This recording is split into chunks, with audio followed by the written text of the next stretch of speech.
Hello everyone, welcome to Marian's World. I'm Marian and today I'm taking my slow stitched piece of fabric and I'm going to be putting a bit of traditional embroidery on it. So I hope you're going to enjoy what's coming up, and if you're stitching along, I hope you feel inspired to just be a little bit loose and freeform in what you're doing on top of your piece of slow stitched page. I'm just collecting some white, or these are actually a bit off-white threads from my tangle. These are actually from a thrifted candle wicking kit that I got years ago, and I've used it occasionally, but they just never seemed long enough to wind onto a bobbin, and they've been in this tangle for a long time. So I think I'm going to be using them up today. So it's probably the equivalent of maybe 4 strands of stranded cotton. 3 strands maybe, equivalent of 3 if you don't have this type of thing. But I'm just hooking them out of here so that I can use a combination, and I've got some soft pearl cotton, but it's got a bit of a shine on it. I've got some stranded cotton, stranded white, and I've got some very fine flower thread, that's Danish flower thread. So I was really happy to see all the comments I got from last week's video, and people who sent me all sorts of messages about how they got into slow stitching, or whether they did embroidery, and I learnt a lot actually. There was 2 different threads really of comments that came along. One thread was, I would say, people who maybe were made to do stitching or embroidery when they were young at school, probably sort of my age or a bit older, or a bit younger, and just never really got away with it and didn't like it, and they were forced to do it and it was too rigid. And then in later years, they discovered slow stitch, and the sort of lack of rules, or the just, you know, do what you want and enjoy it, really got them motivated to start stitching again, and they really enjoy it. And some people have found that an entry point to then go back to embroidery, more traditional embroidery, and some people didn't feel the need to do anything else but just do slow stitching style of work. And all of that is, I can see that's wonderful. It's just a shame that they got put off when they were children. I never got, I think I just never got put off. But there was another thing of people who said something like they could see that it was lovely, but they did traditional embroidery and other people would feel like it was a step backwards to do this. And I think that's a bit of a shame, and I think that's a bit sad, because to me it's all embroidery, it's all doing it, and if you're enjoying doing that, why should somebody else look down on what you're doing just because you choose to do something different? It's all stitching, and it's almost like there's a hierarchy of what's worth doing and what's not worth doing. And I think it's all worth doing. If I was mending, I would feel the same thing. If I was darning a sock, in fact I've got some socks to darn, I might do a mending video. If I was darning, I'd feel the same. It's all thread and fabric. And it's a shame that there's a sort of dichotomy, or maybe there isn't a dichotomy, maybe it's not really there, but people think it's there, and it shouldn't be there. People who are doing a more traditional, and I always say more traditional just as a way of differentiating it, a more traditional way of stitching, shouldn't be thinking they can't do this. And the people who are really, really into doing this style shouldn't think they can't do the other. You can do, surely, whatever makes you happy and whatever pleases you and whatever you get out of it. And if this is really what you get something out of, then carry on doing it. And I do, and just to prove that it's not just here, I have done this style before. I've got a couple of pieces here to show you. So the first one This was directly inspired by the book that I showed you last week. There's a picture, I can't remember the name now, of a lady's work where she stitched a full skein of 6 strands of cotton onto found fabric. And she did that every day as a daily practice. And I thought it looked amazing. And on this little piece, I was just practicing doing something like that. But I used the rolls of the wool swatch book that I've had before, where you just get the, the fabric sampler book. But they were all wool. And I cut them and rolled them up, and then just used pieces of thread out of my tangle, whichever one I came to. I didn't really think about it. I just put my fingers in and pulled something out and stitched the next roll on. And I really like that, and it's very nice to feel. It's got a lovely texture to it. I really enjoyed doing that, and I just sort of finished it off with a bit of a frame of straight stitches. So that was directly inspired by that slow stitch book. These next 2 bits were really just explorations in what I was doing. I did these bits at the beginning of this year, quite early in the year. That one is just sort of French knots, crosses, a bit of silver, a bit of old crocheted doily, bit off my coat, look, bit of linen off my coat. I'd already had the coat cut out by then. And then this next bit was the first bit I did with my beach finds, and so this was me just practicing whether I could get what was in my head onto a piece of fabric. And so you can see that there's a beach stone there, a bit of driftwood. This is that belt sort of fabric that I stitched on the drawstring bag, and a bit of string. And particularly one of my favourite bits on this little bit is this hole here that I then just hem stitched in, and I just love the fact that it's a little window through to that rusty mustardy coloured fabric there. That pleases me, that little hole there pleases me no end. But obviously these do too. And this was my very first try of putting the stones and the beach driftwood onto cloth. So I do that sort of a thing, but maybe not quite like this. Oh, bit of my poppies. Which brings me to this week, and so I finished off my piece of blue. I carried on stitching, put all these crosses in here, and I absolutely love the texture that those crosses brought. It pleased me no end to put my thumb over there and feel the ripples. That's lovely to me. I carried on with blanket stitch around this dyed mark. I did find more and more of the silver thread, and so I carried on around those pieces there and put my silver blanket stitch in, and I have just left the thread ends. And then I just thickened up the stitching. Everywhere I didn't feel there was enough, I went back and made more. So I'm now ready to over sew this. So I'm showing you a couple of new stitches, I think anyway. I'm basically experimenting myself, because I had it in my mind for a while that I'd like to do some more traditional embroidery over the top of this type of a background, and so I'm doing a bit of an experiment for my own benefit to see whether I can make it look lovely. So I hope you're sticking along with me to see whether I do make it look lovely or not. And I'm going to need a sharp point to get through all these layers, but I'd quite like to use one of these lovely soft pieces, so I'm going to need a decent eye in this. So I'm going to do some traditional embroidery over the top of this, and I've got a feeling it's going to be lovely. So I'm going to start right at the bottom, and I'm just going to start, and the idea is to do some flowers and grasses coming up over the top of this whole piece.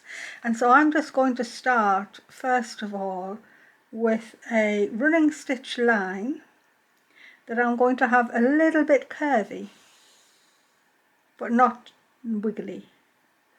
I'm just going to go over the top of everything.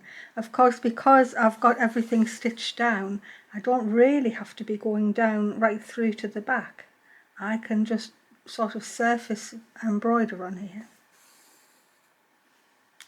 I'm going to go quite long. I would really encourage you to just do how you want it to be and trust your own instincts of what you want to embroider. I'll be showing you what I do and some near stitches, and then it's over to you to make your piece of work, that's if you're following along, your piece of work just perfect for you. That's what I'm hoping for anyway. Let's see if I think that's tall enough.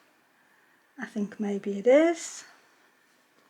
So I'm going to come back down there and whip it, because that'll make a nice line. And of course I absolutely love whipped running stitch. So I'm going to come right the way back down there, whipping that line, and it'll just make it beautiful.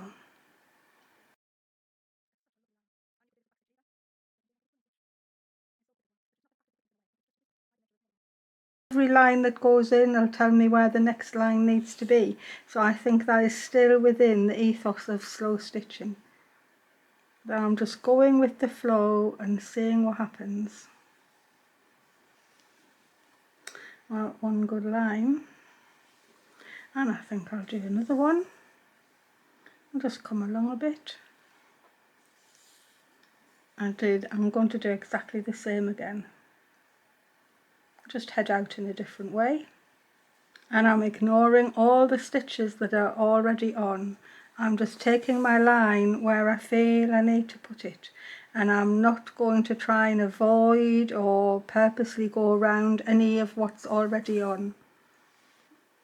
I'll whip it back down. In fact, I think I'm going to use this whole little piece of thread, putting some lovely lines in, which will give me a base for doing something else.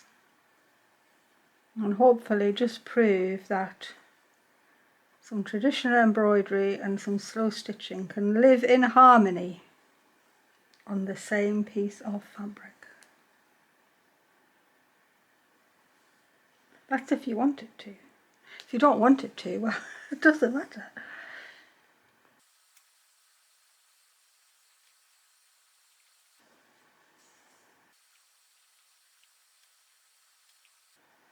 Now, I'm not going to leave these threads loose like I have with all of them. So I am going to fasten these off at the back. Just thinking about a lovely curve here. And I'm going to just start here.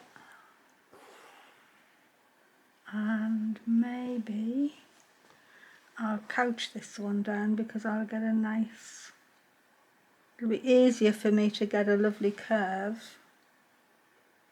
Look, I'm just going to lie that down. Just going to lie it as the curving shape that I can see.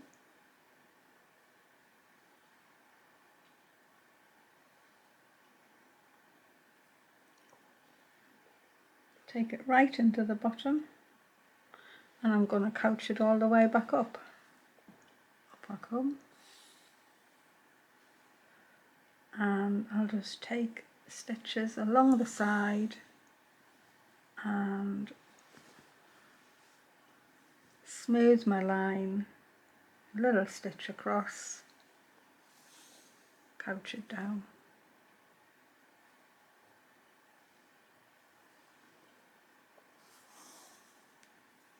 That's quite a nice way of getting quite a free-form line in, because as your thread stretches out ahead of you, you can decide where it needs to go.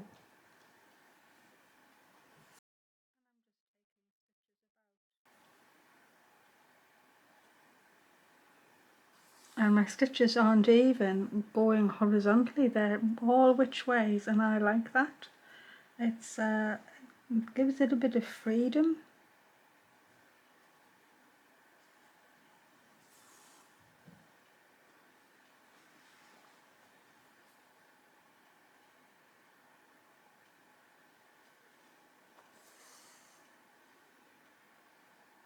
I keep pulling my line and smoothing it where I want, so I've got a pleasing curve.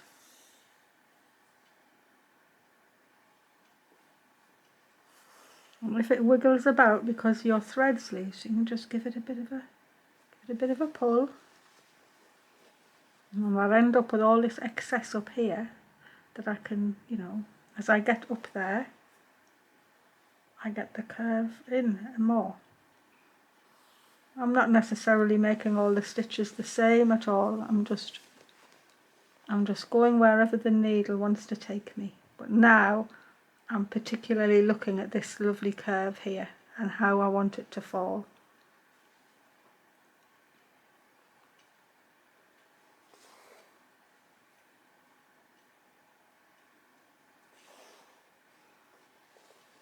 And you don't even have to be looking at it the right way up. You can see the curve when it looks right.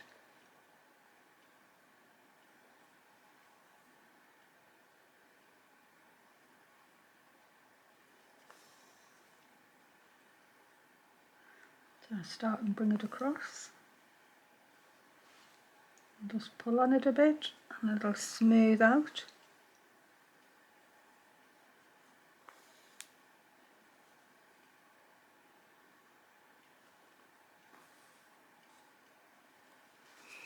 Turn round again, and you've got leeway of how do you want that curve to be. I could do that right the way round like this, look, if I wanted to. Curve it right the way in. Or I can make a big long loop. Now that I'm up there, I can do whatever pleases me to do. I think I like the curve in, so I'm going to do that. And there I can stitch, and it's just thinking about what it looks like as you're going.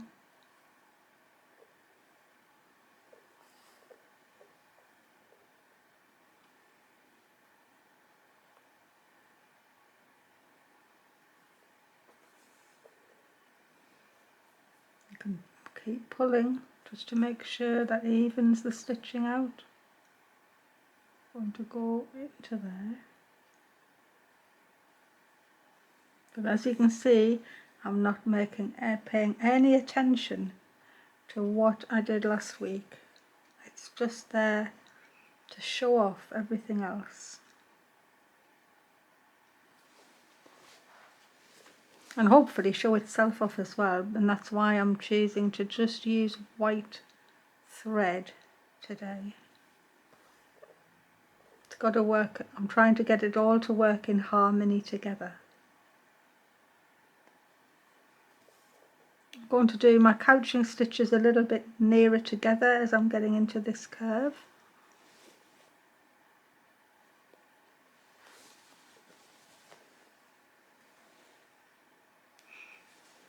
And there it is. I think that's lovely.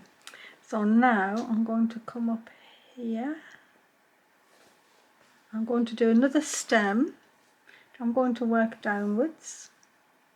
And I'll do a bit of wheat ear stitch. So wheat ear stitch, I'm just needing to make one straight stitch down. I'm heading down, I'm going to head straight down here. I'm going to do 3 stitches together. So there's 2, going to go out to the side for another.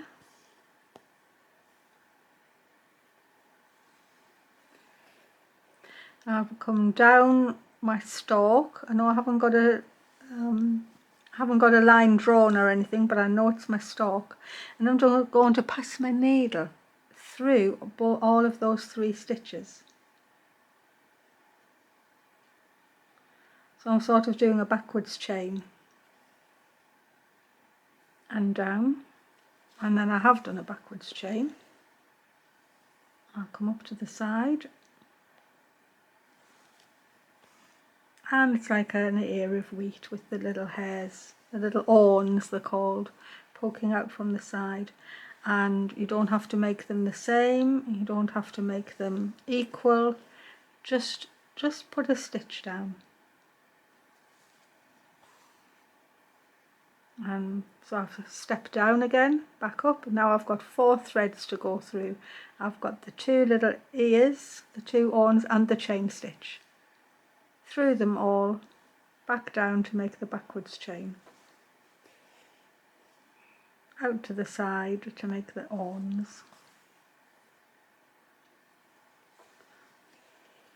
It's really nice. Always worked from the sort of the top downwards. I just keep stepping back down to make a chain stitch. And then through. And you're just passing through underneath the stitches there, not through the fabric at all. And I will lead a, I'll do a back stitch for a change. I don't hardly do back stitch these days. I'm just going to do a back stitch line. And lead it straight down. Don't really want to curve on here at all. And I'm going to put some detached chains on here. And I'm going to point them downwards because I want the point at the top and the rounded bit to the bottom, or the nearest the stalk. I'm going to make sure that I leave them quite open and rounded. So I'm not pulling them too tight. I want them to look like little buds or little sort of grass ears. And so I can work downwards by just coming up alongside and angling my little detached chain in towards the stalk and hooking it down. And in this way I'm going to just start and build up a little design on top of this blue.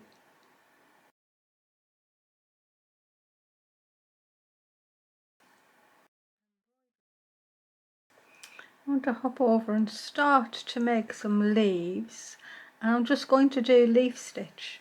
So I'm going to do it 1 stitch down. I'm going to take it further down on one side, up on the other side, and I'm just going to go down the middle of the leaf. So I've done this stitch before, so I'm just getting wider and wider until the leaf looks as big as I need it to be. And then I'm going to hop down to do the next leaf. I've done a central line already. I'm just going to come down towards the middle. The central line's just to keep me right. And I'm going to keep going back up either side, one side at a time, and keep coming down to the middle, a little bit lower every time. And you'll find that your stitch will widen out naturally if you just take it a bit wider, down to the middle, a little bit wider on the other side. And it's important to do one side then the other side, and you'll get a lovely sort of crisscrossed middle.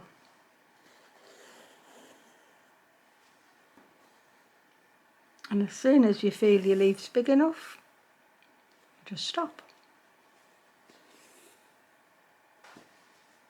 Oh, they look lovely. To do another one, I'll get a bigger one as they're going down. Well, that looks lovely to me, and I think the threads that I've left are actually adding to it really nicely. I'm really enjoying that. So next, oh, I've got a red bit on there though. That can go in the thread jar. The first new stitch that I have for you today is a detached picot. Now I know when people are going to see this and they're thinking, oh, I can't do that, I can't do that. You can do that. It's not that hard. All you need is a pin and your thread. So with my pin, I'm going to say, where does my leaf need to end? And I want it to end up there. And I'm going to head down to where my threads come out and just go past it so the point's out of my way. And so to make this leaf, I'm going to go up around my pin and back down again. And I'll make a wide base just so you can see how I'm doing it, but you can make these whatever shape really, but they're always going to have a pointy end. And I'll come up in the middle there, and I'll go back around the pin. So now I have 3 pieces of thread going up towards the pin, this one that's attached to my needle and those 2 that are hooked through the fabric. And now it is just weaving, so you can use the eye of your needle. I'm just going to go under, over, under, pull it through, and I'm going to snuggle that right up to the pin like that, and then come back through just like normal weaving, because I've gone under, over, under. So now I need to go under the middle one, which is there, and I'm just going to weave. I'm not going to go through the cloth at all. I'm just going to weave under the outside 2 and over the middle and back under the middle and over the outside 2. So it's just normal under over weaving, but every so often I'm going to snuggle them right up towards the pin, and I'm not going to pull too tight because I don't want something really thin like that. I want a leaf shape, so it has to be starting to go outwards all the time. So under the outside 2 and over the middle, going that way or whichever way, doesn't matter. Snuggle it up with the eye of your needle and then back under the middle. This is the simplest type of picot to do, and literally it is as simple as me going back and forward with the eye of my needle. I can do a few rows, so I'm not pulling it tight because I want an actual width to my leaf, and I'll just use my needle and push them up,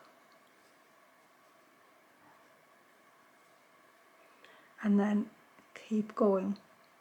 And you need to keep going until you've filled your leaf up, back and forward. Now if I'd shown you this in January, you'd have been thinking, oh, I can't do that, Marion. But hopefully now it's October, even if you started from scratch in January, this shouldn't be daunting you. This is easy. It looks hard, but it isn't hard. It is just weaving back and forward on 3 threads. I'm going back and forward, and every couple of, make sure you don't go through your background at all, and every so often nestle them all up like that. You usually get more in than you think. You definitely don't want your weaving to be loose. It needs to be sort of tightly up, even though you're not pulling it tight.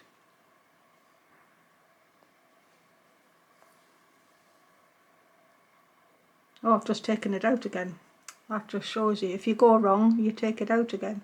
So under those 2, and then I went under them on the way back, and it should be under the middle one on the way back. Or whichever way around you're doing it, doesn't matter.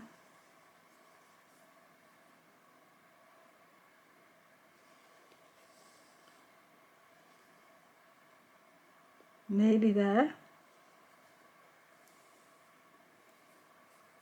And I can pull that in a bit if I want to try and shape my leaf. I can still see the little stalks of my original threads poking out, so I'm going to keep going. One more. There. I think I'm going to say that's okay. And so now I can take this needle down to the back. That finishes my leaf off. But what happens, I'll just bring my needle back up here to make another one. And park it. But what happens is when you take the pin out, you've got a little leaf that's free. Actually my weaving's gone through my slow stitch there, it doesn't matter. I've got a little three-dimensional leaf. So that's a detached picot. And they're lovely to do.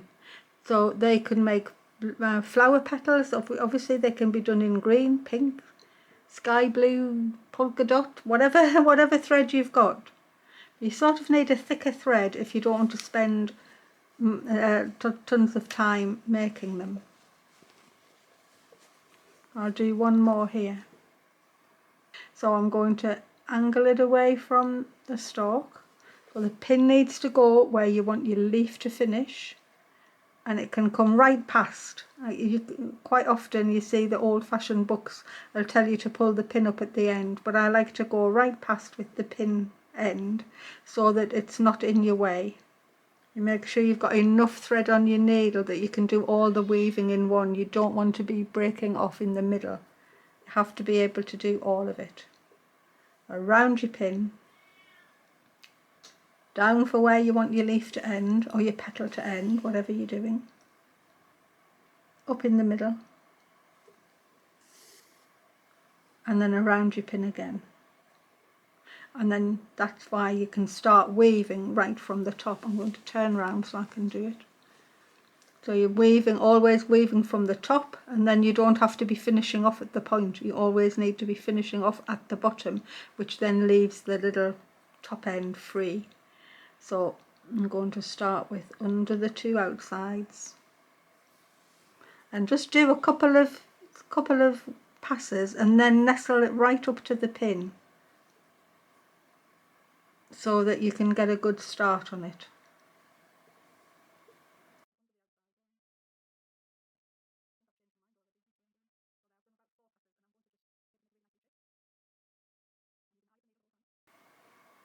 I'll make that the last one there.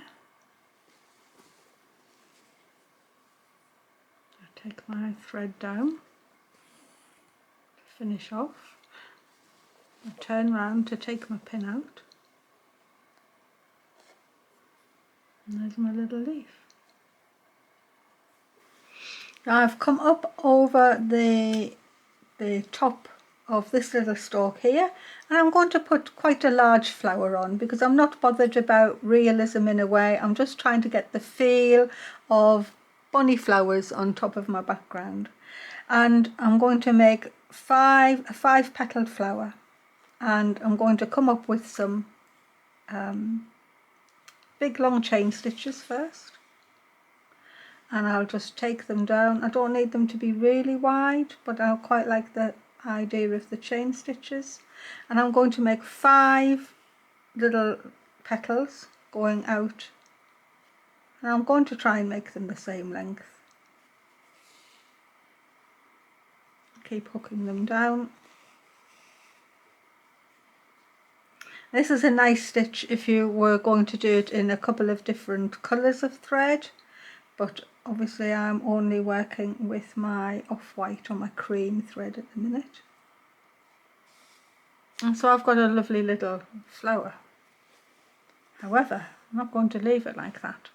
I'm going to come up in between two of the chain stitches, and I'm now going to do what's called a ribbed spiderweb. And all it means is that your heel of your needle, again eye of the needle, under that stitch and along under the next one,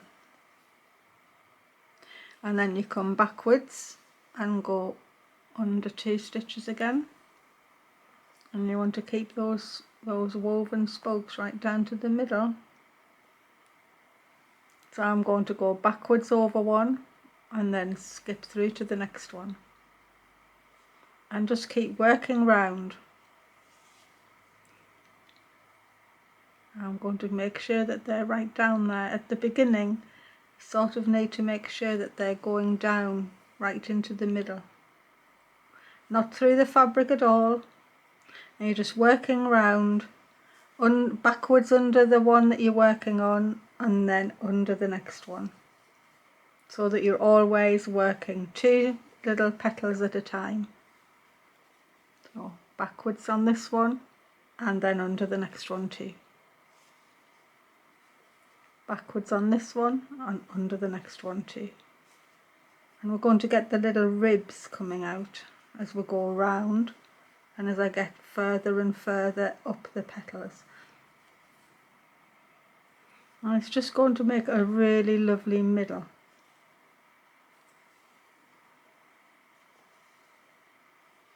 So backwards on the one you're working and under the next one as well. And you just keep working round, and I'm not going to fill this up, I'm just going to use this as a middle. So you imagine you could do lovely pink chain stitches and then a green middle or a yellow middle. They're really nice to do. Just make sure that you're pulling your little ribs in tight, and it'll just gather those chain stitches a bit, but they'll still look like chain stitches.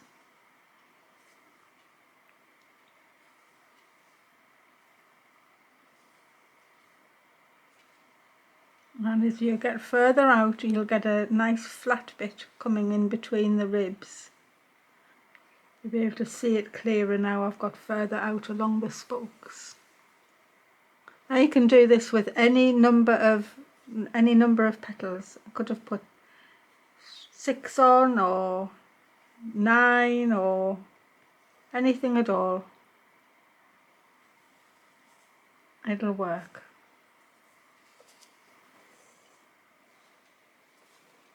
I think that's really nice little stitch, and I think maybe I'll put another one here. I think I will. And then I can, if I put another one on, I can join the stem onto it. And I think the last bit I'm going to do today is I'm just going to put, I think I'd like a nice feather stitch coming through here. Actually, I think I'm going to start over here. And so feather stitch, it's just going to be almost like doing a blanket stitch. I'm coming up within my loop, and then I'm going to alter that each side, and I'm going to be aware that the stalk is this bit coming down, so that's the bit I'm leading down, and I can just lie my thread on like this, lie the thread and look at where it needs to go, and then bring my needle up sort of onto where the thread's lying, and it'll mean that my stalk's going where I want it to go.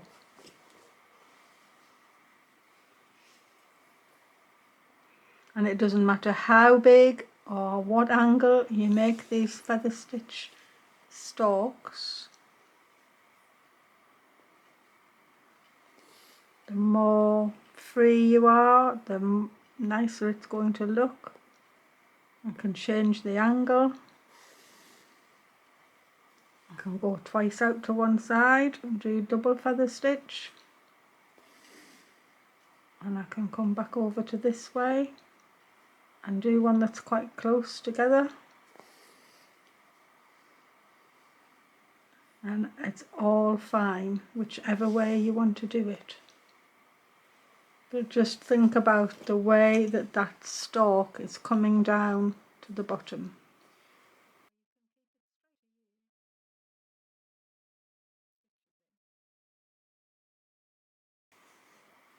Take it down. I've got a little bit of thread on my needle, I might as well use it. I'll just come up alongside and do a bit of stem stitch going upwards. I've got some pieces to go on here, and I think another really tall stem coming up here, and then more. But I think what I was hoping to achieve is working. Well, I hope you enjoyed watching that, and what I'd like to say is that I think, although I was trying to experiment myself with the way that I'm putting this page together, I feel, for me anyway, it is definitely working. And so the piece of the white embroidery going over the top of the blue, I feel that I was stitching with that same ethos in mind. I was obviously I was talking you through it as I was doing, but it definitely felt to me like I was doing the same thing. I was in the same mindset and the same zone of stitching whilst I was doing all that cream work sort of embroidery. And so I think probably next week we'll see an end to this page, so it won't have taken so long, but it doesn't mean it's any less beautiful. And I'm really happy with how mine's looking at the moment. And if you're stitching along, I hope you're pleased with what you're doing, or if you're catching up, it'll give you a chance to catch up. So thank you for watching and for commenting. So I'm actually thinking already about how the whole book is going to end, because it's not that long away, and I do know what's going to be for next month. It's just the December one. I haven't quite decided yet, but it'll come to me, it'll just appear out of the blue, and then I'll know what I'm doing. So I hope you're just enjoying what's coming, and you'll see me next time when you drop in and visit me here in my little sewing room at Marion's World. Bye everyone, and thank you so much. Don't forget to like and subscribe if you haven't already. Thank you.